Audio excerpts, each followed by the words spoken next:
Assalamualaikum warahmatullahi wabarakatuh. Selamat berjumpa lagi di channel Jas Merah. Dalam kesempatan kali ini, saya akan menjelaskan tentang peristiwa Fathu Mekkah. Bahwa peristiwa Fathu Mekkah adalah peristiwa di mana Rasulullah Shallallahu Alaihi Wasallam memperjuangkan kaumnya di kota Mekkah, bahwa kota Mekkah yang didominasi oleh kaum kafir Quraisy akhirnya dapat dimenangkan oleh kaum muslimin, dan itu semua berkat perjuangan dari Rasulullah Shallallahu Alaihi Wasallam bersama dengan para sahabatnya. Walaupun awal kerasulannya beliau selalu dimusuhi, dikucilkan, bahkan dikejar-kejar oleh kaum kafir Quraisy. Akan tetapi, sedikit pun beliau tidak mempunyai dendam kepada orang kafir Quraisy. Dan kejahatan demi kejahatan yang dilakukan oleh kaum kafir Quraisy itu diterima dengan sabar dan ikhlas. Atas kesabarannya, Rasulullah dapat memperjuangkan kota Mekkah sebagai kota muslim.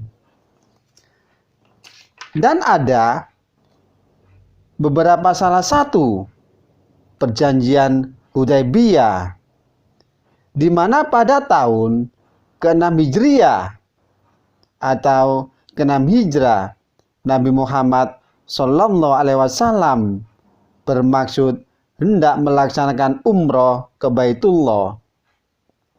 Bersama Nabi ikut pula 1.500 orang kaum muslimin dari Madinah.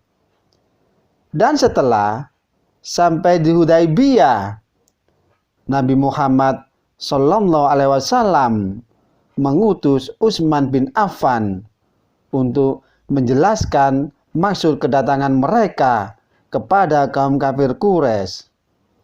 Akan tetapi, kaum kafir Quraisy tidak percaya dan utusan Nabi Muhammad Shallallahu Alaihi Wasallam yakni ditahan.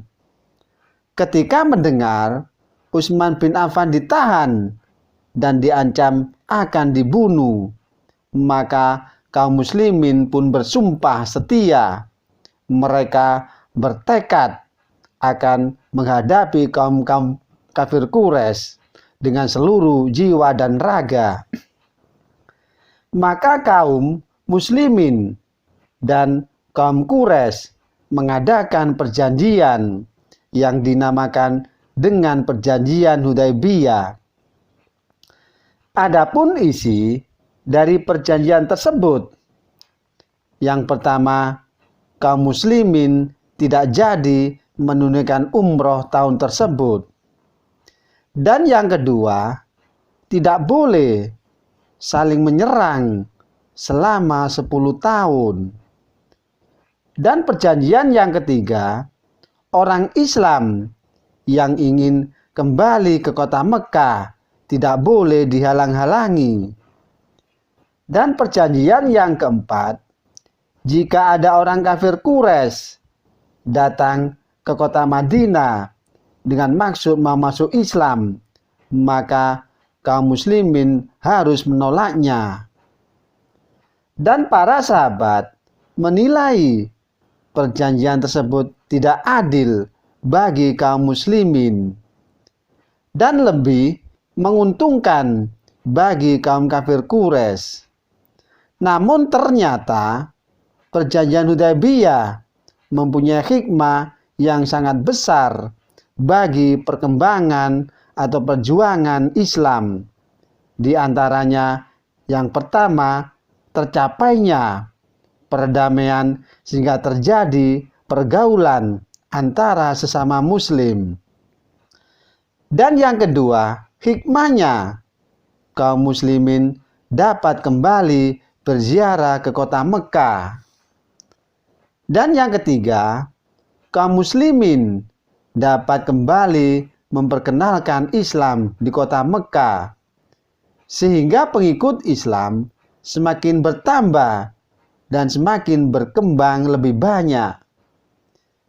Dan selanjutnya, hikmah yang keempat, kaum muslimin dapat menjalankan ibadahnya tanpa ada yang menghalang-halanginya.